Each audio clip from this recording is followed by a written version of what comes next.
first and last name, Daiquan Copeland, 6'6" point guard. I'll be taking business management and psychology when I get to my 4th year.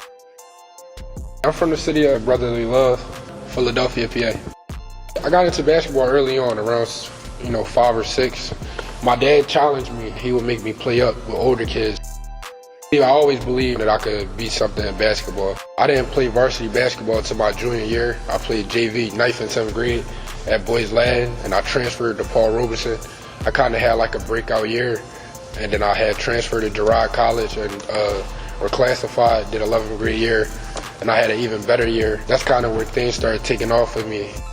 I had a long journey. I definitely had my trials and tribulations.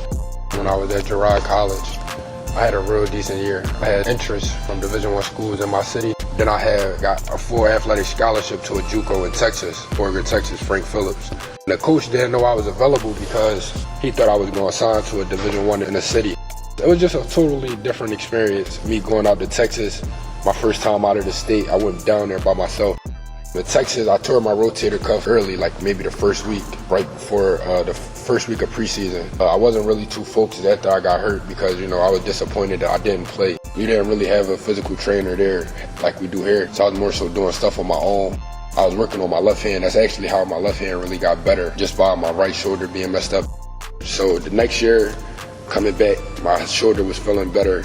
I was getting stronger. I was getting bigger, more athletic. I really felt confident. Going into the second half of the season, right before we went home for winter break, I fell on my wrist like real bad. I was knocked out of the air when I had dunked on somebody, and at the time they told me, it was just a sprained wrist. But when I went back to school, I was playing. I was back in the starting lineup. I was doing well, again producing, and then literally the same incident happened, almost like a duplicate. So I was out. I couldn't play no more. My wrist was really damaged. I was like really beat down physically, but I was still in the gym. So it was really all about getting me back in the gym and transferring schools. That's when I had met Coach Marcus. He's the assistant coach here. He told me about this opportunity at SMC. I just took the chance and ran with it. I got off to a slow start, man, to be honest with you, in the beginning of the season. Me having some injury issues. And I had got a little scared, like, maybe that I did lose it. The last time I played the full season was my junior year of high school. The first game of the season, I was so nervous. I didn't say it to nobody, I didn't tell nobody, but I remember my legs shaking. I actually put like a hoodie over my legs. When you're nervous, you feel like everybody knows. I remember, I think my first shot, I had actually came down and missed. It was a layup, up and under layup, and I missed. And when I missed that, I was like, damn, like, all right, those questionable doubts was going through my head, racing through my head.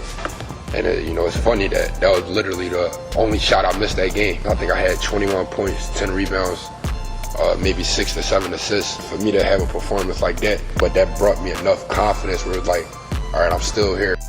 I felt like once I'd be able to continue to practice through the season that I can get my mojo back, honestly. But I had went down our 3rd game, and then I was set up with a doctor's appointment by our physical trainer, Miss Diane, and I had got an x-ray. I actually thought it was just really a real bad sprain.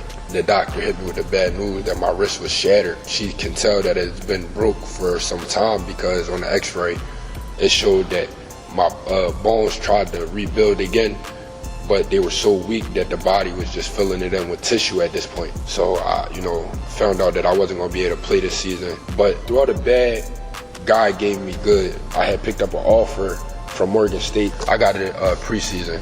I had felt it was best for me to go to Morgan State to be close to home. So now I have 3 years of eligibility to play. Me going into Morgan State, I just want to be healthy. I just want to be mentally mature, physically mature, and I just want to take all the pain and growth that I brought with me from coming back all the way back from my junior year from high school to now, and just put it all into one season and really just roll the dice on myself. But I want to have fun as well, smile more, and make memories with my family. Santa Monica really resurrected my career, I feel like. If I could talk to my old self, a younger version of me, I feel like people always say, if they had a chance to do it over again once they succeed in life, they wouldn't do nothing different. That's not true. I would do a lot of things different. But what I feel like the best advice I would give the younger version of myself or any young kid that ever see this is that, you know, don't hold no dead weight on your heart. Your focus should be better than you were the day before, be happier. That's my main focus on moving forward. I just want to be happier than I was the day before and be better, just a better person on and off the court.